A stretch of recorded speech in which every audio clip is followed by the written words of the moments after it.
Hey guys, hello everyone and welcome to the channel. Now this is a particular video which is on demand. Okay, so you all demanded for this and that's why this video is for you all. Okay, so general aptitude, as I already told you in the previous video, it's very important and you should not miss this topic. And again, I have taken 10 questions from general aptitude and I have not taken again verbal analysis or verbal aptitude type of questions because those are English based question. I'm not here to teach you English, right? I can only tell you some tricks, I can tell you some maths, I can tell you some logical analysis kind of questions which can help you to solve questions if it will be asked in exam. English part, it's better if some expert is going to teach you, right? Fine. So we'll be having this particular session. Here I have again taken 10 questions on general aptitude, and in the next few minutes I'm going to explain you how you can easily solve these questions. Now before going into the video, I would request you all to please consider subscribing the channel. If you like the content, if you're watching this channel, do subscribe to it. Okay, it motivates me, it gives me a lot of positive energy to make more videos for you more regularly. Alright, so without wasting any time, let's continue with our video.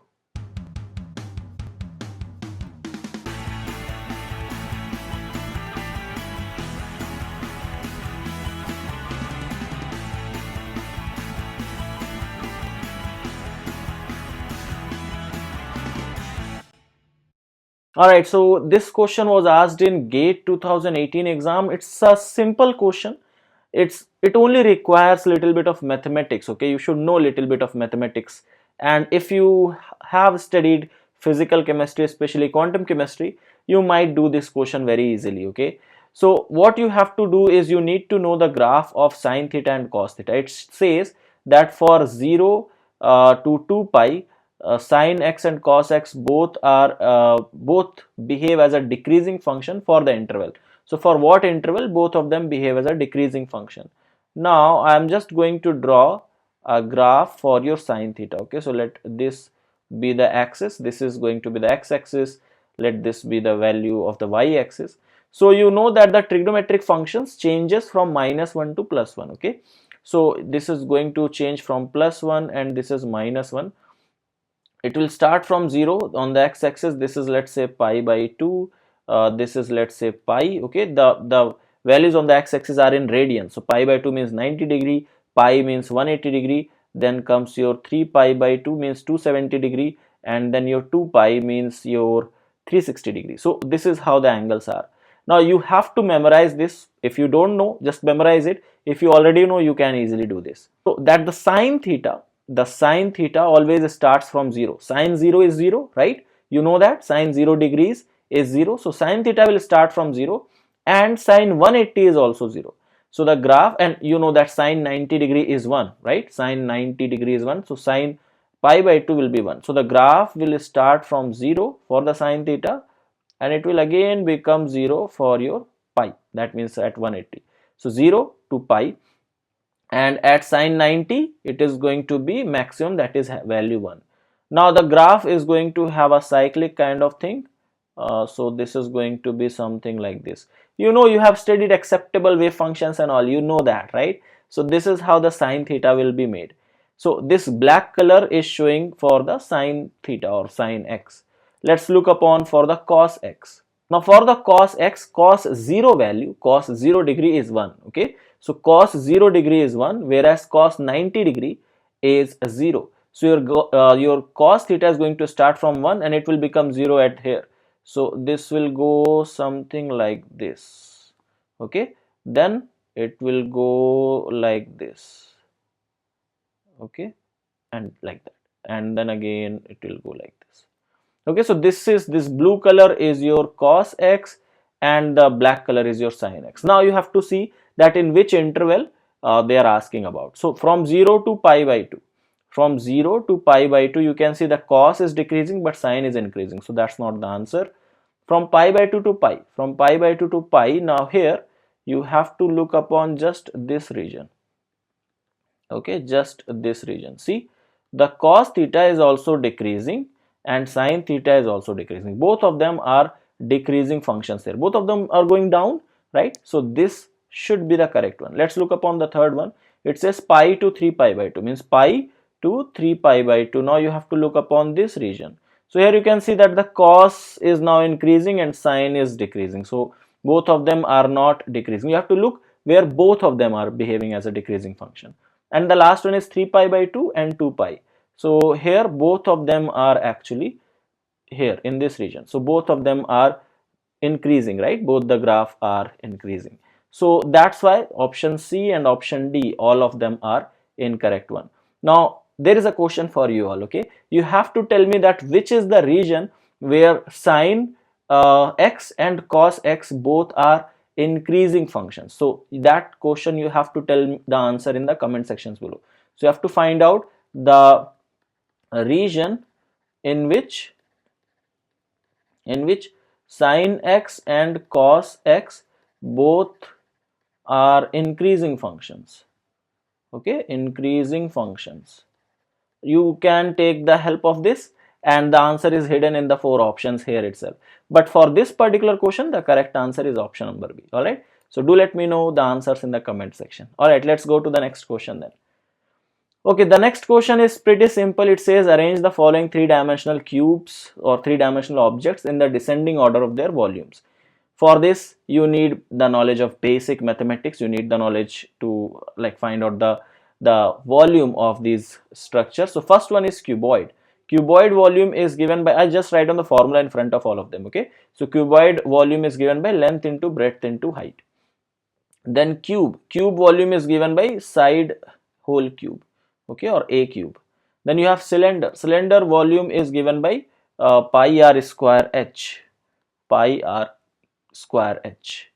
Then you have a sphere is given by 4 upon 3 and pi r cube. So these are the formula which I have written. Based upon the formula, you can simply calculate the values. You just have to put the values and solve it. Just use your calculator to do this. So 10 into 8 into 6, so 8 6 times is 48, into 10 is going to give you 480.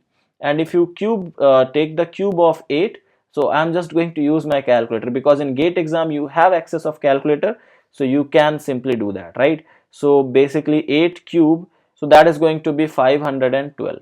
All right, now find out the value of this. So pi r square h, you have to take pi as 22. You can take it as 22 upon 7, or you can put the value, it doesn't matter, but 22.7 is pretty simple to solve.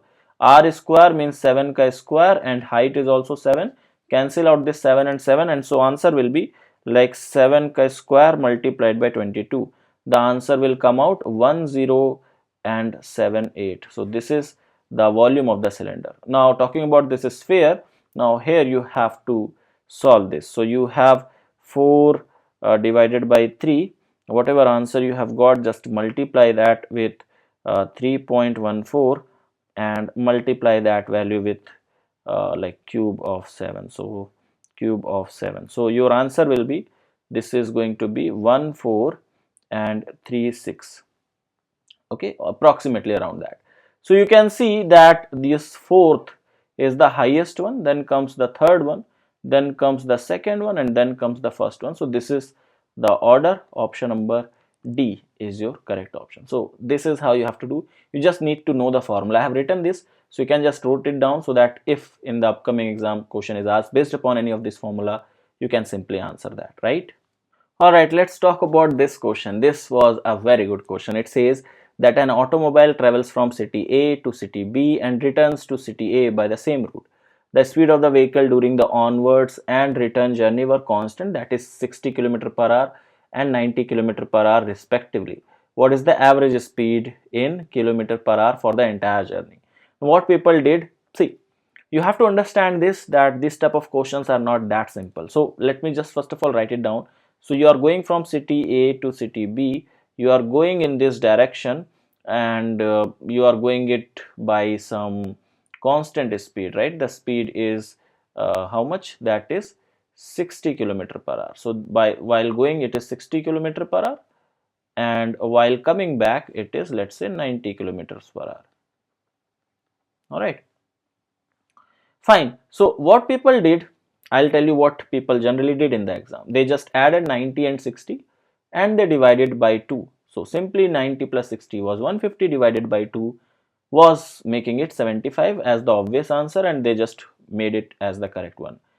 because it was asked about the average speed, so average is calculated like that only. But whenever speed, time and distance, something like that is asked, remember one thing, that the average is not done like that, okay, because the reverse relationship or the inverse relationship between speed and this time and distance, these all mess up all the things, okay. So never, you're in these type of questions, be very careful that actually D cannot be the answer, okay. The answer cannot be the simple average of both of them. Now let's try to see how it will be done. So what to do this? Let's say that the distance is D. Okay, let's say that D is the distance between both the places. Now you know that speed is equals to distance upon time, simple. So in the first case, okay, what is the total distance which this vehicle has traveled? So total distance, okay, basically if I have to find out the average speed, that should be, okay, I'll just write down the formula. So average speed should be equal to total distance divided by total time. Okay, so total distance divided by the total time. What will be the total distance? If it goes D distance, comes back D distance, so the total distance will be 2D, right? D plus D, 2D, divided by the time. Now here you have to find out the time. So how much time it would have taken? See, if he is going with a slower speed from A to B, obviously he would have taken more time to reach from A to B. While coming back he was faster, so that's why the time would have been less, right? So you just have to understand this thing. That's why the average speed cannot be the simple average of both of them. So what is time? Time will be distance upon speed. Now while going, he traveled distance D with a speed 60, so this will be D upon 60, and while coming back, the distance is again D, but the speed is now 90. So in order to solve this denominator part, you have to take LCM and then do. The simple way is just take a particular number which is multiple of 60 also and which is multiple of 90 also. The number which comes in my mind is 180. 180 is the number which is divisible by 60 also and which is divisible by 90 also. So let's keep that as 180 as the LCM. So you are getting 2D divided by, here 180 becomes your LCM. Now 63 times, so this becomes 3D, plus 92 times, so this becomes 2D. So I don't have to explain all this maths. I think this much you all know. So this will become 2D, and this particular whole thing is in this part, right, in the division. So when it goes in multiplication, it will get reversed. So it will be 180 divided by 3D and plus 2D, which is going to make it 5D. So it's better I just write it down 5D. Now D and D can be cancelled out. 5 how many times? So 5 3 times and 6 36 times, and when you multiply 36 by 2, like 36 with 2, you are going to get 72. So 72 kilometer per hour is the correct answer for the average speed. Okay, so the average speed of the entire journey is actually 72. So this is how speed and time questions are done. You have to be very careful with speed, time, distance, what it is given. All right, so let's go for the next one then. Okay, the next question is pretty simple. It seems little complicated, but I'll tell you a simple trick to do this. It says a person, an amount he has divided, that is 1 lakh rupees. Okay, yeah, into two parts. The person has divided that 1 lakh rupees into two parts and invested that into two different schemes. Now those two different schemes where he invested that, one scheme he is getting 10% profit, in the other scheme he is getting 20% profit, so 12% profit, sorry. So there are two schemes. So the person was having 1 lakh rupees, yeah, and he divided it into two amount, let's say amount A and amount B. On amount A he is getting 10% profit, on amount B he is getting 12% profit. Now it says if the profit percentages are interchanged, these investment he would have got 120 rupees less. So if you interchange this profit percentages, that means if on this amount, if I make 12% profit on this amount and 10% profit on this amount, that means if I switch the percentages amount and if I keep the ratio of the amount, that means the two different amounts like that only, then in that case he would have got minus 120 rupees, means 120 rupees would have been decreased from what he has saved under this condition. So if in this condition he has, let's say he has got x rupees, so in this case x minus 120 he would have got. All right, now it says find the ratio between his investment in the two schemes. Now there is a very basic method of doing it. You can take x, y, and you can form equation and solve that. That's one of the way. I'll tell you a simple way, okay, a trick how you can approach this. Okay, so what you have to understand is how much percentage difference is happening. Basically, what's the difference in percentage which is giving you 120 rupees less. So 12% is what you are getting a profit on one amount, like one of the investment, and 10 on the other. So the difference is basically of 2%, right? That's the difference between these two values. Now this 2% difference, whatever you have, is actually getting reflected as this 120 rupees less. So this 2% is giving you 120 rupees. So 2% of what? Okay, 2% of x, let's say that amount is what we have to find out, and this x is nothing but that's the difference amount between the two investment. Okay, that is going to be the difference amount. So this is going to give you 120 rupees. So this 2% is being reflected as that 120 rupees. So 2 upon 100 into x is going to give you 120 rupees. Now your x becomes 12,000 divided by 2, so it will become 6,000. So 6,000 is what you have got difference, okay, in A and B. It should be 6,000. So there should be a difference of 6,000 between A and B. Now, since the values of amount which are here are quite huge, okay, the value or the amount is quite huge. So what we have to do is we just have to look upon the ratio, ratio factor. You can simply write it down as 6 into 1000. So the ratio factor will be 6. You have to see that what, like whether these ratios which are given, is there the difference between these two is 6 or not. Here you can see the difference is 7, right? Here if you see their difference is just 3. Here if you see the difference is quite more, okay, it's a bigger value. It is around 6 here, and yeah, so it's around 26. That's not going to happen. Here if you see the difference is 6. So this is the particular amount. So 47,000, because 1000 is what you have removed, right? So 47,000 and 53,000 are going to be the two amounts or two investments in which he would have divided his 1 lakh rupees, and that's where the whole thing comes from. So this is a particular trick which generally works only when two of the amount which are given to you, in both the amount, if you are getting profit. In that case you have to take the difference. Let's say in one amount you are getting, or if in both of them if you are getting loss, so in both the cases it would have worked if in both of them you are getting profit or in both of them you are getting loss. So in that case you can just take the difference, find out the percentage of that, see that how much difference you have got, and that difference should be reflected in the ratio amount. But if let's say one amount is profit and the other one is loss, in that case you don't have to calculate the difference, rather you have to add both of them. So if it would have given that 3% profit and 5% loss, so I would have added that 3 plus 5, that would have given me 8%. So I would have calculated that 8%, and then that would have given me the difference of that. Okay, so that's what it is about this type of question. That's the trick basically to do these type of questions. So what it is, if both the profits are given, just take the difference of that. If both the loss are given, in that case also just take the difference of the percentage, and then find out that percent value, that what is going to be the actual difference.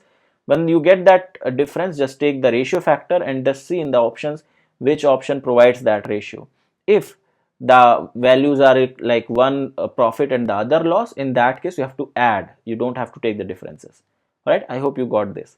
Okay, try to do more questions based upon this, and this is a trick which I just wanted to share. Let's go for the next one then. The next question is pretty simple here. It says that the 40% death on a city roads may be attributed to the drunken driving. The number of degrees needed to represent this in the slice of the pie chart. It's pretty simple. See, in a pie chart, your 100% is represented as the whole, that is 360 degree. So a pie chart is drawn like this. So 360 degree represents 100%. So how much 40% is going to represent? So 40% of 360, that's what you have to calculate. So 40 divided by 100 multiplied by 360. Just solve this, and basically you just have to multiply 36 4 times. So 36 4 times is going to give you 144. So 144 degrees is going to be the answer. So it would be something like this. All right, so this is what it is going to be. All right, so this is how this particular question has to be done. Simple question, just like that. All right, let's take the next one then. All right, let's take the next one question. This question is again asked in GATE 2017 exam, and this particular type of question are called as syllogs. Okay, syllogs or syllogisms. So that's what the name is given to these types of question. You don't have to apply any logic here. Okay, you just have to follow what is given in the question, and these type of questions are done through Venn diagram. Okay, so Venn diagrams are used to solve this. So let's try to do it. It says some tables are shelf. Okay, so let's say this is a circle which is, or let me make it a little bigger. So this is the circle which is showing the tables, and this is for the shelf. So some tables, so this is table and this is shelf. So some tables are shelf here, right? This region which is intersection of both of them, this is the region where some of the tables are actually shelf. All right, then says some shelves are chair. So let's make it again like that only. So some shelves are chair. So this is chair. So this again, this intersection part is going to represent those shelves which are chair. Now it says all chair are benches. So chairs, all the chairs has to be benches. So you have to take a bigger Venn diagram from this. Okay, so all this bigger one is showing the benches. So this makes it a bench.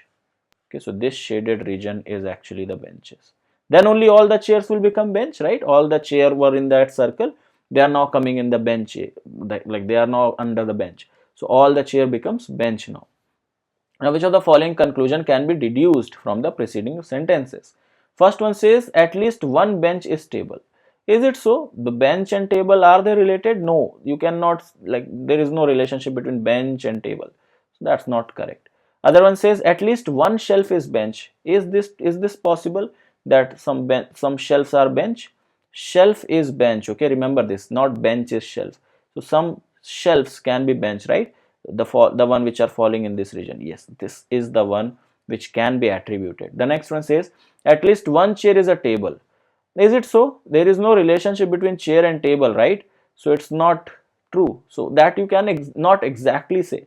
Although there are conditions where it can become, but which you can simply proceed or which you can simply conclude that's not the case. So you can just cancel out this. And it says all benches are chair. See, all chairs are benches, that's given, but it's not like all the benches will also be chair, right? These are the benches which are outside of this chair diagram. These are not these are not chairs, right? These under these region, these are not chairs, these are just benches. All right, so all benches are chair. This also you cannot attribute. The only thing which you can directly say from the given slogs is that at least one shelf is the bench. So shelves, some of the shelves are bench. So at least one though it will be, right? So only option number 2 or only second statement is the correct one. This is a different genre of questions which comes under your syllogs or syllogisms, right? So this is how it will be done. I hope it is little weird. Okay, I know the question and how these are done, this is little weird, but if you solve 2-3 questions with this, you will be able to do them, right? Let's go to the next one. Okay, now this was a good question. It was asked in GATE 2017 exam. This is based upon seating arrangement. It says S, T, U, V, W, X, Y and Z are seated around the circular table T, and now the things are given that T's neighbor is Y and like that. So how many people are there? 1, 2, 3, 4, 5, 6, 7 and 8. So let's first of all provide places for them to sit. So let me make 6 positions now, okay, so that it becomes easy for me to make them sit over there and to analyze them. Okay, so now we have 8 positions. Now it says that T's neighbor is Y and V. Now you can, in the initial position when the T is just mentioned like that, you can make T sit anywhere. So let's say that our T is sitting over here. Its neighbor are Y and V. Now where it can be like Y and V like this, or I can have Y here and V here, because exact positions are not mentioned. It just says that they are neighbor of it. So where it is like left or right, that's not mentioned. Now the next, so up till here it is done. Next line says Z is seated third to the left of T.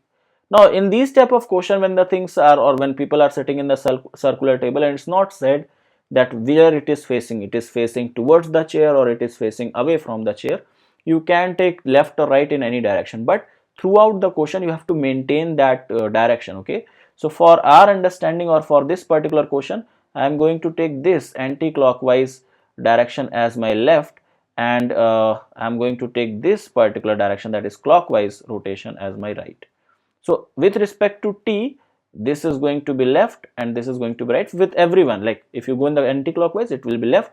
If you go in the clockwise, that will be right. Okay, so anti-clockwise is left for me and clockwise is right. All right, that's what I have considered for this question, and everywhere I apply that. You also, if you are doing this type of question, just try to apply the same thing everywhere. All right, now it says that Z is seated third to the left of T. So this is T, left of T. So 1, 2, 3. Third position is your Z. Z is sitting over here. All right, so Z is here. So position of Z is fixed. Those positions which are fixed, I'll just circle that down. Okay. Now the second to the right of S.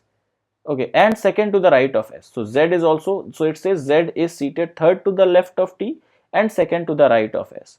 So that means S should be here, then only right to S, like 1, 2, second to the right of, this will be right? For S, right side will be this. So if you go in the right direction of S, so second position will be Z, fine. Here, like position is fixed. It says use neighbor are S and Y. Now U can be either here or it can be here. If I keep U here, its neighbor will be S and Z, which is not like that.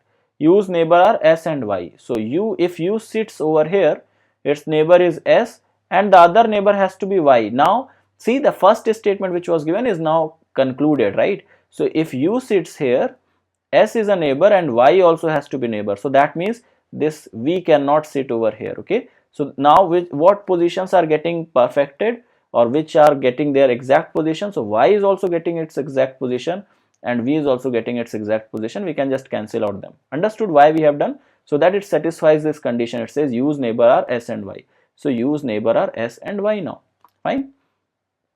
Next says that and T and W are not seated opposite to each other. Now there are only two vacant places and W, you have to make W sit somewhere, and it says that it is not seated opposite to each other, like T and W. So opposite to T, this is the position. W should not sit over here, so W can only sit at this position. So who can sit now? So all of them have seated here, only X is not sitting, so X will be here. Okay, now these are not X, I have just cancelled them out. Okay, so these are just the ones which I have just cancelled out. So let's make it like this so that we don't get confused with it. Okay, X is here. All right, now what we have to do, or it's better I'll erase it to remove any confusion. I have just erased them to remove any confusion. Okay, now it says who is third to the left of V. Where is V? Where is V? So here is my V. Third to the left of V. So one left is this direction. So 1, 2, 3. Who is third to the left of V? X. Okay, so the correct answer is option number A, that is X. So in these type of question, you have to be very careful with the positions. Unless and until it is mentioned or it is confirmed that who is sitting where, don't confirm that. Okay, just try to read on the sentences, and with that reading only you will be able to do that. See how simple it was. Just I followed each and every sentence which was given in the question and I got my answer. So this is a pretty simple question. Let's go for the next one then. Alright guys, let's take this particular question which was asked in GATE 2017 exam. This again says that in the summer water consumption is known to decrease overall by 25%. A water board official states that the summer household consumption decreases by 20% while the other consumption increases by 70%. It says which of the following statement is correct. Now whenever the question is asked based upon percentage, you have to take a standard percentage as 100%. Okay, consider that as the 100%, and 100% is equals to 1. Okay, that you should know. So let's look upon this. Okay, so first of all, let's look upon that the water board official, what it is saying. It's saying that for the summer household consumption. Okay, so the household consumption means, if I just write down household consumption by H, So it decreases by 20%. So earlier it was 100%, now it decreases by 20%. So now the new percent will be 80%, right? So the current percentage is going to be 80%. Okay, that should be 80%. What about for your consumption increase? Okay, for other consumption. For other consumption, let's denote it by O. So the other consumption increases by 70%. So earlier it was 100%. Now it increased by 70%. So 100 and plus 70% is going to give you 170. So that makes it 170%. Okay. Overall, it also says that the water consumption is known to decrease overall by 25%. Overall means household plus others. If I add both of them, it has decreased by 25%. So there is a decrease of 25%. So earlier it was 100%. Now when you decreased it, it became around 75%, right? So 100 minus 25 is 75%. Let's convert this percentage value into decimal value. Nothing, you just have to divide it by 100. So if you divide 80 by 100, it will be 0.80, and this will be 1.70, this will be 0.75. So you have just converted all of them in the decimal form. Now you have to just see that whether the statements are correct or not, whether the statements follow the equation or not. So if you add however the amount of household consumption is there and however the amount of other consumption is there, it should be equal to the overall consumption, right? So that means 0.80 of H plus 1.70 of O. Okay, let me write it down in bracket, and this should be equal to 0.75 of H plus O. Now you can just solve this. So 0.80 H plus 1.70 O is going to give me 0.75 H and plus 0.75 O. Alright, now if I take everything to one side, so it will be 0.80 H minus 0.75 H, and on this side it will be like 0.75 H, and this will go to this side, and that is going to be minus 1.70 O. Okay, I'll just erase and do it other side. So basically you are going to get 0.80 H minus 0.75 H. Okay, and on the other side it is 0.75 O and minus 1.70 O. Solve this. So here you are going to get 0.05, 80 minus 75 will be 5 H, and here if you do it, you are going to get negative minus 0.95 O. So if I find out the ratio is going to be like in the negative terms, the ratio is going to be in the negative terms. None of these ratio is in the negative term, right? So obviously, because all of them are telling the consumption, it does not mean that it has to be negative, but yeah, the ratio is not in the negative term. That means something is wrong in the given data, and that's why the correct answer should be option number D, which says that there are error in the official statement. See, in the exam when it came, many people tried this and they were just able to do it. So they thought, okay, fine, 95 divided by 5 is going to give me 19. So if in the option it would be ratio 1:19, people would have done that. But the ratio will not come in negatives, okay, because you can clearly subtracting bigger value from the smaller one, which is not going to be done, right? So yeah, that's why this particular question has some error in the data, and that's why the correct answer should be that there are errors in the official statement. All right, I hope you understood. Let's go for the next one then. All right, let's take this particular question. This was asked in GATE 2020 exam. It says an engineer measures three quantities x, y and z as an experiment. She finds they follow the relationship that is represented in the figure below. Fine. The product of x and y linearly varies with z. So product of x and y linearly varies with z. So this is what you can say. So x and y is directly proportional to z. That's also one of the way of telling it. If you know about straight line graph, you can see that this actually is a straight line graph, because on the x-axis you have z, on the y-axis you have xy. You can like understand that with that. But Don't have to do that. You just read the statement. It says product of x and y linearly varies with z. It says which of the following statement is false. Let's try to look at from the last one. It says xy upon z is constant. So if it is so, if I divide both sides, so xy upon z will be proportional to 1, or you can say it will be proportional to constant. So yes, or it will just become 1, right? So that becomes constant. So xy upon z is constant. It's a correct statement. The next one says for fixed x, z is proportional to y. So if it is x dot y proportional to z, if I fix x, okay, that means x is not changing at all now. Okay, x is fixed. So y is proportional to z, or z is proportional to y, obviously. So statement C is correct. Alright, you just have to look upon the equation, that's it. Again, it says for fixed y, x is proportional to z. So again, if I have xy proportional to z, and if I fix my y, so obviously x is going to be proportional to z. Fine, that's also correct. First statement where it says that for fixed z, x is proportional to y. Is it going to happen? So if I have x dot y proportional to z, so x is going to be proportional to z upon y. So for fixed z, if I fix this z, my x will be inversely proportional to y, not directly proportional. So proportional is written. If it is not mentioned inversely proportional, that means directly proportional. Okay?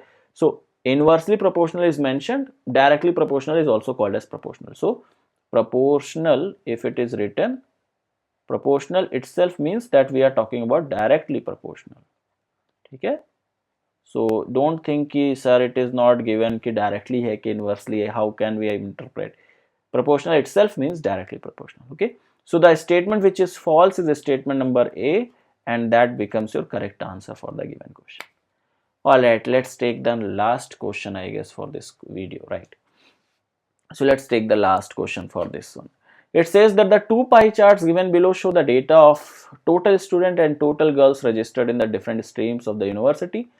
If the total number of students registered in the university is 5,000 and the total number of registered girls is 1,500, then the ratio of boys enrolled in the arts to the girls enrolled in the management.